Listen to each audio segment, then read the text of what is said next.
Morgan, and today I will be reading Chapter 12 of Charity's Chosen by Ruby M. Ayres. Chapter 12. Heather stood looking down at Charity's limp figure, a strange mixture of chagrin and anger in his face. Then, with an exclamation of impatience, he stooped and lifted her up. She was so light, no more than a child in his arms, as he carried her over to the big armchair where she had sat warming her feet the first night of her arrival in England. Her small face looked all the wider because of the darkness of her hair, and the color seemed to have gone even from her lips. Heather went into his bedroom and fetched some water. Then he raised Charity's head on his arm and forced a few drops between her lips. She looked so young and helpless that, in spite of himself, he felt a touch of compunction. Poor little Stormy Petrel. After all, she did not get much fun out of life. She seemed to be eternally at the beck and call of other people. He felt relieved when he saw the faint color stealing back to her cheeks and lips, and after a moment she drew away from him, sitting up with a slow, rather feeble movement. Heather stood back. "All right now?" he asked, impartially. She raised her dark eyes to his face and tried to speak, but the effort ended in a burst of passionate weeping. Heather flushed scarlet. He had never seen Charity in tears. He had always looked upon her as rather hard and self-controlled, in spite of her quaint, childish ways, and it hurt him to see her distress. "Look here, don't do that," he said after a moment. His voice sounded as if he were angry, and yet his eyes were kind as they rested on her bowed head. "Look here, do stop crying," he urged again. "I'm sorry if I was rude or rough just now, and if I upset you, but you know you were a little fool not to get out of the place when you had the chance." I know," Charity sobbed heartbrokenly. "I know, but I didn't think, and I don't want you to marry me. How could you say anything so horrible?" He looked ashamed. "I'm sorry. I was angry. Furiously angry. I hate scenes. Most men do. And the whole thing's so useless. Why did you let Myrtle come here at all?" I didn't know she was coming. I went to sleep, and she left the flat when I was asleep. And anyway, it's all your fault." He laughed mirthlessly. "I should like to know in what way. Because you wouldn't forgive her and go to her when she wanted you. You can't love her very much after all." Heather stood staring before him with somber eyes. "Perhaps I don't," he said at last. He turned and looked at Charity. "If it will give you any pleasure to know it, I had refused to let her stay before you came." She stared at him with tragic, tear-dimmed eyes. "You had? Oh, why?" He shrugged his shoulders. "Perhaps because I've realized you were right when you said we were unsuited. I knew I couldn't make her happy for long, and as you told her just now, she'd soon get sick of me when she found there wasn't any money." "Oh, I didn't say that." "Well, you said something like it, and it's the truth anyway. Besides, apart from all that, and in spite of what people may say of me, I'm not the sort of man to let a woman pick me up one day and drop me down the next." He began pacing up and down the room, his hands thrust deep into his jacket pockets.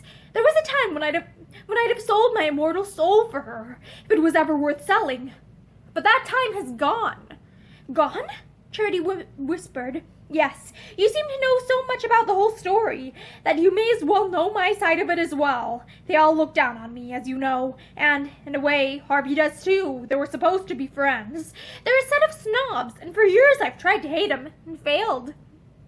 He laughed in self-scorn. "Well, it's all over now. It was all over, though you didn't know it, that day you came to meet me in Kensington Gardens and told me she'd marry that cad Pelham."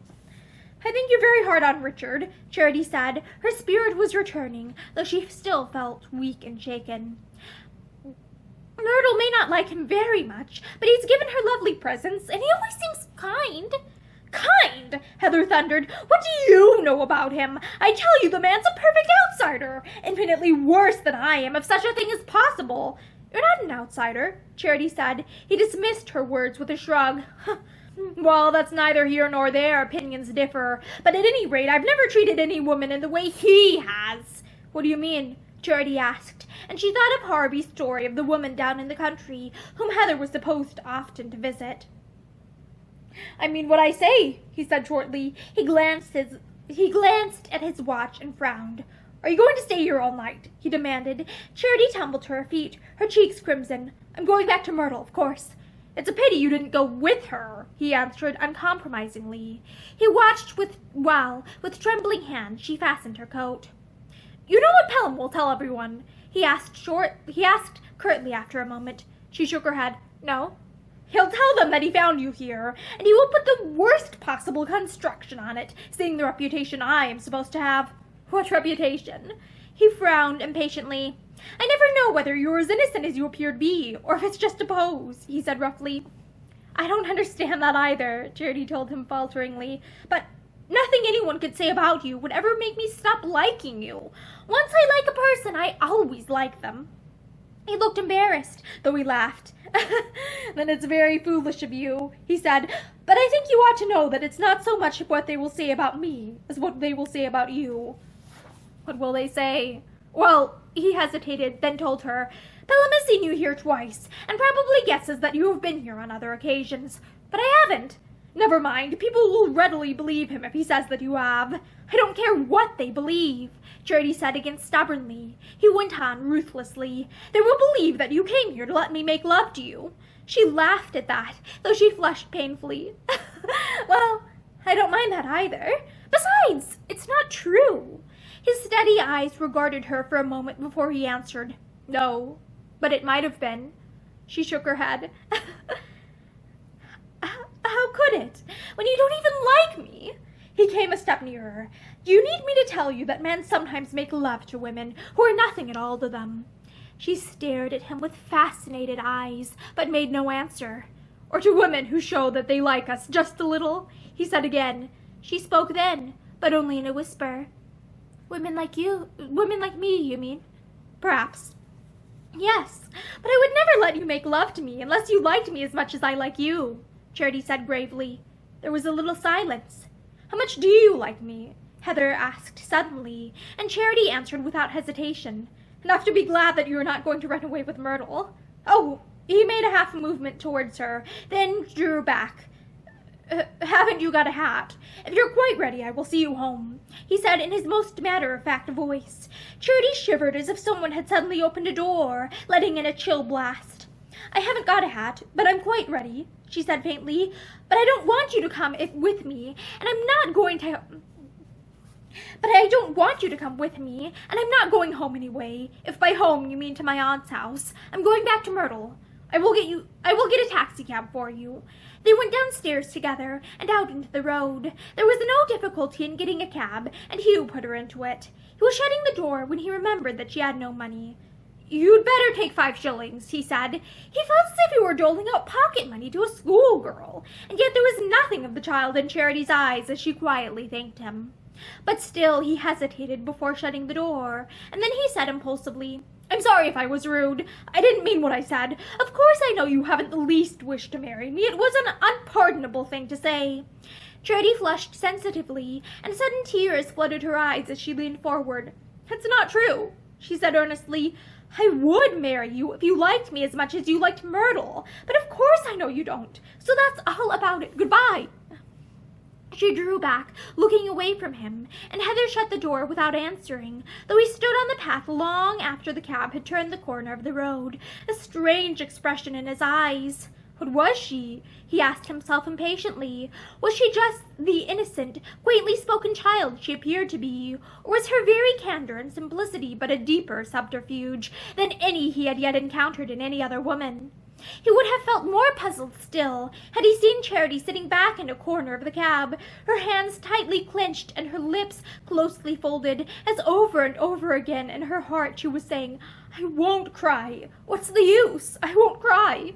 But her face looked drawn and ill when she reached Myrtle's flat and was told by the maid that Mrs. Pelham could not see her and she was dressing for dinner. "Dressing for dinner," Charity said with white lips. She did not know what she had expected to find. Very possibly some tragedy, but certainly not this calm announcement. "Mrs. Pelham is dining with her husband, miss," the maid informed her, "and she has left a letter in your room, if you please." Charity gasped. She went to her bedroom and opened Myrtle's note. It was disconnected and hysterical, but there was an unmistakable ring of determination running through it. Richard had not seen the note I left for you, so I am safe. I've been a fool, and I only want to forget it as soon as possible. Thank you for being kind to me, but I am better alone, so please go back to Mother and tell her that I've chosen the flesh pots of Egypt as she advised. After all, love never seems to last, but money does if you're careful with it. You didn't want me when I came to the point. I suppose he told you, and Richard says he found you in his rooms, whereas he had expected to find me. I don't know if he is really deceived, and I don't much care. He's forgiven me for leaving him as I did in Paris. Isn't it funny? But, you know, I really believe he thinks I was homesick. Good heavens! What a joke. I dare say there'll be some scandal about it. About you, Charity. But it won't last, as nobody knows who you are. I'm dining tete-a-tete with Richard tonight because he says he doesn't feel very well. He's given me a new diamond bracelet. Aren't I lucky? Myrtle. Charity read it through twice and still failed to understand. Only last night, a tragic, white-faced Myrtle had defied her mother and declared her love for Hugh Heather. And now, so short a while afterwards, I'm going to dine tete-a-tete with Richard. He's given me a new diamond bracelet. Aren't I lucky? The maid who had followed Charity to her room saw the bewilderment in her face and asked kindly, "Can I do anything for you, miss? Would you like some dinner?" "Oh, no, thank you. I'm going back to my aunt's, to Mrs. Atfield's."